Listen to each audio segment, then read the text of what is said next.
చూస్ country delight, live better. ఇప్పుడే country delight app ని download చేసుకోండి. నమస్తే రమ్మగారు. నమస్తే జయ. రమ్మగారు ఏదైనా స్టోరీ చెప్తారు? సాధారణంగా మనకి ప్రశ్నలు ఉంటాయి జయ, చాలా మందికి. దేవుడి మీద ప్రశ్నలు. దేవుడు ఎక్కడుంటాడు? ఆయనకి ఇల్లు వాకిలి ఉండవా? దేవుడు ఒకళ్ళని బాగా, ఒకళ్ళని అలాగా, ఒకళ్ళని ఇలాగా ఎందుకు సృష్టిస్తాడు? అదొక పెద్ద పాయింట్. నేను ఎక్కువ పూజ చేస్తాను, అయినా సరే నాకేమి ఉండదు. వాడెవడో పాపిష్టివాడు, దుర్మార్గుడు, దొంగ చచ్చినవాడు, ఇలాంటి తిట్లు ఉండి వాడికి అంత డబ్బులు ఉన్నాయి. నేను చాలా మంచివాడు, లేదా ఈయనెవరో చాలా మంచివాడు, ఉత్తముడు, వీడికి ఏం లేవు. వీడి పిల్లాడు చాలా తెలివైనవాడు, వీడికి మంచి సీట్ రాలేదు, వాళ్ళు మామూలు పిల్లవాడు, వాడికి వచ్చింది. దేవుడు ఏంటి చూస్తూ ఎందుకు ఊరుకుంటాడు? దేవుడు ఏం చేస్తాడు? వస్తాయి కదా ప్రశ్న. బాగా అసలు మనకి సమస్య వచ్చినప్పుడల్లా దేవుడు ఉన్నాడా అనిపిస్తుంది. మన ఇంట్లో ఎవరన్నా పోయినప్పుడు దేవుడు ఉన్నాడా అనిపిస్తుంది. ఏదైనా యాక్సిడెంట్ అయ్యి తప్పించుకున్నప్పుడు దేవుడా నువ్వు ఉన్నావంటాం. నీ వల్ల ఈ మాత్రం అయింది, లేకపోతే పోయేవాళ్ళం అనుకుంటాం. దేవుడు ఉన్నాడా అన్న ప్రశ్నకి సమాధానం మన దగ్గరే ఉంటుంది. ఇలాంటి ఒక విచిత్రమైన 3 ప్రశ్నలు ఉన్న కథ ఒకటి చెప్తాను నేను. మనం ఇదివరకు ఎప్పుడో సుప్రతీకుడు ప్రశ్నలని ఒక కథ చెప్పుకున్నాం, దాసరి వెంకటరమణ గారు. దానికంటే ఇది చాలా పురాతనమైన కథ. నాకు ఫేవరెట్ స్టోరీ ఇది. చిట్టి కథ, మహా ఇష్టం నాకు. ఒక దేశంలో ఒక సుల్తాన్ గారు ఉండేవాళ్ళు, ఒక రాజ్యంలో. ఇది ఏమన్నా ఉర్దూ కథే, మన కథల్లో కూడా చెప్పుకోవచ్చు. అక్కడ ఉన్నది ఉన్నట్టుగా చెప్దాం కదా అని ఉంది నాకు. ఈ కథను మార్చేయగలను నేను, కానీ మార్చాలని లేదు. సరే. అయితే ఈ సుల్తాన్ గారికి ఆ ఊళ్ళో ఉన్న ఒక కాజీ అంటే చాలా ఇష్టం. కాజీ గారు అంటే వాళ్ళు ఒక రకమైన పురోహితుడు లాంటి వాళ్ళు అనుకో. అయితే ఈ కాజీ గారికి తోటి ఎప్పుడు మాట్లాడేవాడు. ఈ దేవుడు, దయ్యము, వ్యవహారము వాటి మీద కొంచెం ప్రశ్నలు వచ్చాయి. ఓసారి ఏమన్నాడు, మీకు చాలా పెద్ద పదవి ఇద్దాం అనుకుంటున్నానండి కాజీ గారు అని చెప్పాడు. చెప్పి ఆయన సంతోషించాడు కాజీ గారు. మరి ఎవరికైనా సంతోషం. ఆయన సంతోషపడి పూర్తిగా దాన్ని ఆ మూమెంట్ని ఆనందించే లోపల రాజుగారు అన్నాడు, సుల్తాన్ అన్నాడు, నాకు 3 ప్రశ్నలు ఉన్నాయండి. నా 3 ప్రశ్నలకి సమాధానం చెప్పండి. ఈ 3 ప్రశ్నలకి నన్ను సాటిస్ఫై చేసే ఆన్సర్ ఇస్తే మీకు ఆ పెద్ద పదవి, బ్రహ్మాండమైన మందిరం, జోడుగుర్రాల బండి, ఇవన్నీ ఇస్తానని చెప్పాడు. మామూలుగా పెద్ద పదవి అనగానే ఇవన్నీ అప్లికబుల్, ఆటోమేటిక్గా అన్ని వచ్చేస్తాయి. హెచ్ఆర్ మనం కూడా చెప్పుకుంటాం కదా. అవునవును. 2 లక్షల ప్యాకేజ్ అంటే అందులో ఇంటద్దలు అన్నీ వచ్చేస్తాయి. అవును.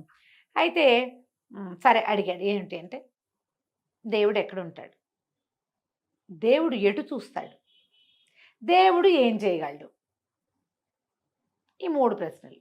నిర్ఘాంతపోయాడు. ఆయన కాజీయే, పెళ్ళిళ్ళు చేయిస్తాడు, ఏవైనా ప్రశ్నలు వస్తే సమాధానాలు చెప్తాడు, కొట్టుకుంటుంటే సమాధాన పరుస్తాడు కూడాను, శుభకార్యాలన్నిటికీ మంచి డేట్లు అవి కూడా పెడతాడు. కాంతపోయాడు. దేవుడు ఎక్కడుంటాడంటే ఏమో ఉన్నాడు ఎక్కడో, సర్వాంతర్యామి, అంతే కదా. ఎక్కడున్నాడు అని అడిగితే వాళ్ళ ఇల్లు పలానా సందులో ఉంది, అమీర్పేట వెనకాల సందులో ఉందని ఎట్లా చెప్తాం? చెప్పలేము. చాలా భయం వేసింది ఆయనకి. 1 వారం రోజులు గడువివ్వండి. రాజుగారు కూడా అన్నాడు, 1 వారం గడువిస్తా. ఈయన నిర్ఘాంతపోవటం, మొహంలో చకచక రంగులు మారటం రాజుగారికి కూడా అర్థమైంది, సుల్తాన్కి కూడా. కాజీ గారు మీరు take your own time, 1 week time తీసుకోండి, వారంలో నా ప్రశ్నలకి సమాధానం చెప్పండి. ఓకే. ఈయన ఇంటికి వెళ్ళిపోయాడు. ఈ వారంలో ఆయన పెళ్ళిళ్ళు పేరెంటాలు ఏం చేయలే, ఇంట్లోకి బయటికి వెళ్ళాడు. పైకి కిందకి తిరుగుతూ ఉండేవాడు. అన్నం తింటూ కూడా అట్లా ముద్ద చేతో పెట్టుకుని చూస్తూ ఉండేవాడు, ఆలోచిస్తున్నాడు. ఏం తట్టటలా. వాళ్ళ ఇంట్లో పాజీ అని ఒక కుర్రాడు ఉన్నాడు. వాడు అయ్యగారిని గమనిస్తున్నాడు, ఈ కాజీ గారి పాజీ. ఏమిటి ఈయన ఇలా బాధపడుతున్నాడు ఏమిట్రా అని. ఎక్కడికైనా నడిచెళ్తూ మధ్యలో రోడ్డు మీద ఆగిపోయి ఇట్లా ఆలోచిస్తుండేవాడు, ఏమిటి నా జీవితం అని.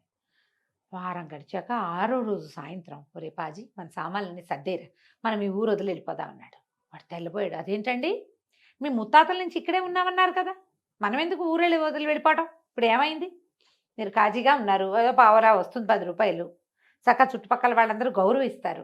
సుల్తాన్ గారి దగ్గర మీది మిక్కిలి మీకు చాలా పరిచయం ఉంది, మనకేం ప్రాబ్లం ఉందని ఊరు వదిలిపోయేవాడు ఎవడలే చక్కపోతాడు. ఏడేవో సమస్యలు ఉన్నవాడు, అప్పులు ఉన్నవాడు, ప్రాబ్లమ్స్ ఉన్నవాడు, జనాలని ఎదుర్కోలేని స్థితి ఉన్నవాడు వెళ్ళిపోతారు. మనకేమున్నాయి ఇక్కడ అనేసరికి ఈయన చాలా దిగులు పడి, ఒరే కాదురా చెప్పిన మాట వినరా అన్నాడు. కుర్రాడు ఒప్పుకోటల్లా, వాడు 25 ఏళ్ళవాడు. ఎంత చెప్పాడో కాజీగారు వెళ్ళిపోవాలి. వీడు మీరు ఎందుకు వెళ్ళిపోదలుచుకున్నారో చెప్పండి, ఏదైనా సమస్య ఉంటే మన సుల్తాన్ దగ్గర కూర్చుని సమాజం సరి చేయించుకుందాము, పదండి వెళ్దాం అనేసరిగా సుల్తానేరా నా సమస్య అన్నాడు. ఆయనకేం వచ్చిందండి, వారం నాడు మీరు వెళ్ళారు కదా, చక్కగా కబుర్లు చెప్పారు, అప్పుడు ఇన్ని పళ్ళు వచ్చినాయి మన ఇంటికి అన్నాడు. కాదురా, సుల్తాన్ గారికి 3 ప్రశ్నలు ఉన్నాయి, ఆ మూడిటికి సమాధానం చెప్తే అదేమిటో పెద్ద పదవి ఇస్తానన్నాడు, బండి అన్నాడు, ఇల్లు అన్నాడు, ఆ ప్రశ్నలకు సమాధానం ఎవ్వరూ చెప్పలేరురా అన్నాడు కాజీ గారు. పాజీ అన్నాడు, "మీరు చెప్పండి అవేమిటో." అంటే దేవుడు ఎక్కడున్నాడు ఒకటి, దేవుడు ఎటు చూస్తున్నాడు, ఎటు చూస్తాడు ఎప్పుడు, తర్వాత మూడో ప్రశ్న ఏం చెప్పాడు, దేవుడు ఏం చేయగలడు. ఇంతేనా అండి, నిమిషంలో చెప్పచ్చు వీటికి సమాధానాలు. మీరు నన్ను అక్కడికి పంపించండి, రాజు దగ్గరికి. మావాడు చీటీ రాసివ్వండి, మీ ప్రశ్నలు చాలా చిన్నవి, పాజీ దానికి సమాధానం చెప్తాడు, నేను కూడా అక్కర్లేదు అతనే చెప్తాడు అని. కాగితం రాసివ్వండి, నేను వెళ్తానన్నాడు. ఈయన భయంగానే ఉంది, వీడు ఏమన్నా అటు ఇటు చేస్తే కంపనిపోతున్నామని, కానీ వాడు కాన్ఫిడెంట్గా ఉన్నాడు. సరే కాగితం రాసి ఇచ్చేసి దుప్పటి కప్పుకుని కూర్చుని ఉన్నాడు, ఆయన శాల్వా కప్పుకుని, ఏం చేయాలో తెలియక. కుర్రాడు పాజీ కాస్త కాగితం పుచ్చుకుని సుల్తాన్ గారి దగ్గరికి వెళ్ళాడు. సభ ప్రాంగణంలో మొదటి నుంచి కాగితం పంపించాడు. ఆయన చూసి, ఓహో కాజీ గారు ఒక కుర్రాడిని పంపించాడు, కుర్రాడు సమాధానం చెప్తాడని, రాబోయి రా, ఇదే మన కాజీ గారి స్థలం, ఇక్కడ కూర్చుంది కానీ రమ్మని పిలిచారు. పిలిచాక కుర్రాడు అన్నాడు, ఏమిటండి ఇప్పుడు అంటే, నాకు 3 ప్రశ్నలు ఉన్నాయి అన్నాడు. వాటికి నేను సమాధానం చెప్పాలా అని అడిగాడు కుర్రాడు. అవునన్నాడు సుల్తాన్. సరే, నేను సమాధానం చెప్పేవాడిని నేనైతే, నేను చెప్పేవాడిని అయితే నేను గురువు, మీరు వింటారు కదా, మీరు శిష్యులు, కాబట్టి మీ ప్లేస్లో నన్ను కూర్చోబెట్టండి, నా ప్లేస్లో మీరు కూర్చోండి అన్నాడు. సుల్తాన్ రెడీగా ఉన్నాడు. ఆ ప్రశ్నలు ఆయన్ని ఎన్నేళ్ళుగానో వేధిస్తున్నాయి, ఎంతకాలంగానో ఆయన వేదన పడుతున్నాడు.